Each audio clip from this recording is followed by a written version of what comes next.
जय हिंद।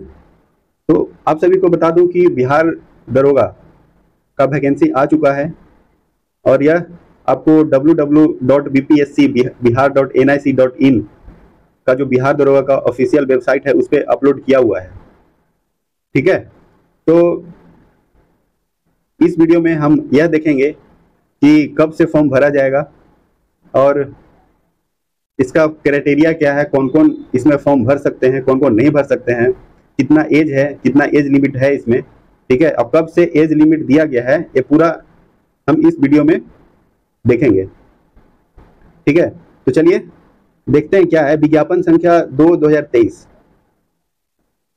इसमें बात करें तो यह जो है आपको लेवल 6 का वैकेंसी है, लेवल 6 का जॉब है और इसमें टोटल 1275 सीट यानी टोटल 1275 सीट जो है आपको आया है और इसमें 5/10/2023 से आपको फॉर्म भरा जाएगा। देखिए यहाँ पे साफ लिखा हुआ है कि ऑनलाइन आवेदन पत्र भरने की प्रक्रिया दिनांक 5/10/2023 से प्रारंभ होगी। उसके बाद अगर हम आगे बात करें तो इसमें आवेदन के लिए कौन कौन पात्र हैं वो देखेंगे, यानी आवेदन कौन कौन इस फॉर्म को भरने के लिए कौन कौन जो पात्र हैं, एलिजिबल हैं, उसको देखेंगे। ये जो भारतीय नागरिक होना अनिवार्य है उसमें पुरुष, महिला एवं थर्ड जेंडर आवेदन कर सकते हैं। उसके अलावा अभ्यर्थियों की शैक्षणिक योग्यता 1/8/2023 तक किसी मान्यता प्राप्त विश्वविद्यालय से स्नातक परीक्षा या राज्य सरकार द्वारा मान्यता प्राप्त उसके समकक्ष परीक्षा उत्तीर्ण होना अनिवार्य है। कहने का मतलब कि आपका एज 1/8/2023 तक कितना साल, 20 वर्ष का होना चाहिए। कितना, 20 वर्ष। इससे पहले आपको 21 वर्ष था, अब इससे घटा के 1 वर्ष कम यानी 20 वर्ष कर दिया है। इसके अलावा अगर हम बात करें तो अनारक्षित सामान्य कोटि जिसको जनरल बोला जाता है उसके लिए न्यूनतम उम्र 20 वर्ष है और अधिकतम 37 वर्ष। और महिला के बारे में बात करें तो इनका 20 वर्ष और अधिकतम 40 वर्ष है। उसके बाद BC BC2 में भी न्यूनतम उम्र 20 है और अधिकतम 40। उसके बाद SC ST यानी अनुसूचित जाति और जनजाति पुरुषों या महिलाओं तथा थर्ड जेंडर के लिए आपको न्यूनतम उम्र 20 वर्ष है ना, और अधिकतम 42 वर्ष। अब उसके बाद अगर हम आगे बात करें तो इसमें अभ्यर्थियों का शारीरिक मापदंड ऊंचाई, सीना और वजन के लिए कोई अंक दे नहीं है। कहने का मतलब कि आपको इसमें शारीरिक मापदंड में सिर्फ पास होना होता है। इसके लिए आपको पहले PT एग्जाम होता है, उसके बाद मेंस होता है और इसमें आपको मेरिट मेंस पे ही बनता है। किस पे बनता है? मेंस पे। PT क्वालिफाई कीजिए, उसके बाद मेंस में आप अच्छा नंबर लाइए, है ना। उसके बाद फिर शारीरिक यानी कहने का मतलब फिजिकल, आपको फिजिकल मापदंड होगा और इसमें आपको पास होना है, अनिवार्य है, सिर्फ पास होना है और कुछ नहीं, सिर्फ पास होना है। इससे मेरिट नहीं बनता है, मेरिट आपको मेंस से बनेगा।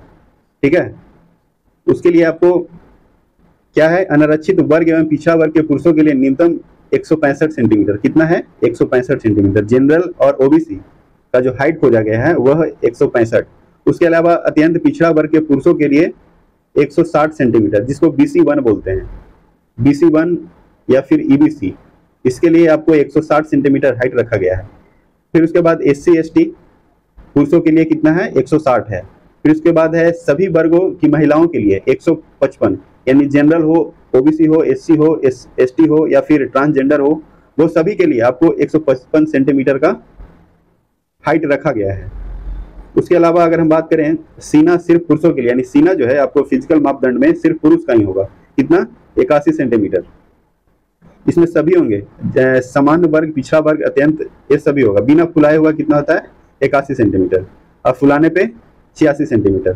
ठीक है, उसके बाद अगर हम बात करें अनुसूचित जाति एवं जनजाति के पुरुषों के लिए तो इसमें बिना फुलाए 79 सेंटीमीटर होता है और फुला लेने पे 84 सेंटीमीटर। ठीक है, उसके बाद अगर हम महिलाओं के लिए सीना की मापदंड के बारे में बात करें तो इसमें महिलाओं के लिए सीना की माप नहीं होती है।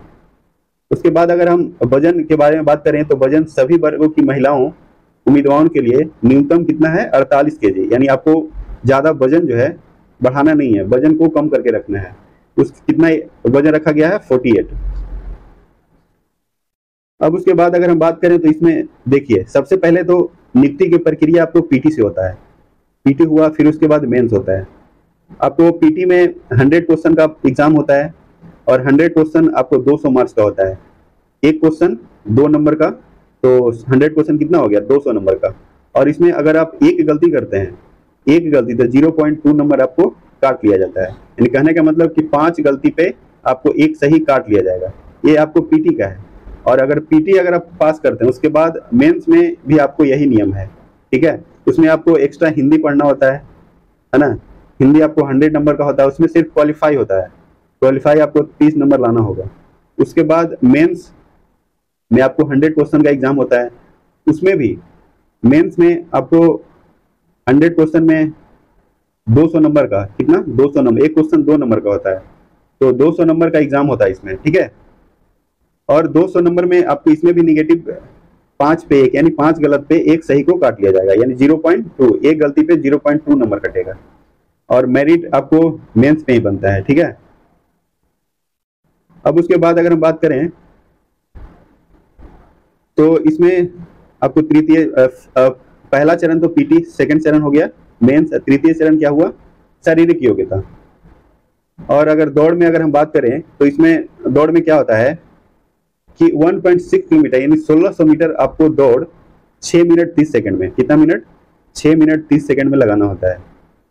6 मिनट 30 सेकंड में आपको दौड़ लगाना होता है, सिर्फ पास करना होता है। और महिलाओं के बारे में बात करें तो इसमें 1000 मीटर 6 मिनट में, कितना मिनट, 6 मिनट में पास करना, सिर्फ पास करना होता है। उसके बाद ऊंची कूद, ऊंची कूद में सभी कोटि के पुरुषों के लिए न्यूनतम 4 फीट रखा है, यानी 4 फीट अगर आप फानिए, है ना, कितना फीट है, 4 फीट। और महिला के बारे में बात करें तो महिला 3 फीट है, न्यूनतम 3 फीट, है ना। उसके बाद लंबी कूद है, तो लंबी कूद आपको ये जो है सभी कोटि के पुरुषों के लिए न्यूनतम कितना है, 12 फीट है। यानी 12 फीट से कम कूदने पर पुरुष अभ्यर्थी को क्या होगा, असफल घोषित किया जाएगा। उसके बाद है सभी कोटि के महिलाओं के लिए न्यूनतम 9 फीट, यानी महिला के लिए 9 फीट रखा गया है लंबी कूद, और पुरुष के लिए 12 फीट रखा गया है। उसके बाद गोला फेंक, गोला फेंक में क्या है कि सभी कोटि के पुरुष के लिए 16 पाउंड का गोला, यानी 16 पाउंड, है ना, फेंकना होता है। और महिला के बारे में बात करें तो 12 पाउंड, कितना पाउंड है, 12 पाउंड। ये जो है आपको 10 फीट, कितना फीट है, 12 पाउंड का गोला होता है, और उसमें 10 फीट यानी 10 फीट तक फेंकना होता है, ठीक है। अब उसके बाद बात करें क्योंकि 10 फीट से कम फेंकने वाली महिलाएं या अभ्यर्थियों को यानी फेल कर दिया है। मेन रूप से आपको कहा जाए कि 12 पाउंड का गोला होगा जिसमें 10 फीट आपको फेंकना होगा, तभी आप पास हो पाइएगा। अब उसके बाद तो इसमें कुछ खास नहीं है ना। उसके बाद अगर हम बात करें तो इसमें कौन कौन सा कास्ट के लिए कितना कितना सीट है वो देख लेंगे। देखिए, अनुसूचित जाति के लिए आपको 275 सीट है, यानी एससी के लिए, और अनुसूचित जनजाति के लिए 16 सीट है। फिर अत्यंत पिछड़ा वर्ग के लिए 238 यानी बीसी, अत्यंत पिछड़ा हो गया यानी यह जो है आपको BC1 यानी ईबीसी हो गया, 238 सीट। फिर इसके बाद पिछड़ा वर्ग के लिए 107 सीट है। फिर पिछड़ा वर्ग की महिलाएं 82, और अनारक्षित आर्थिक रूप से है कमजोर वर्ग, उसके लिए 441 सीट है, ठीक है। और इसी तरह अगर टोटल बात करें तो कितना है, 1275। और इसमें तो और कुछ खास नहीं है, बस इतना ही है।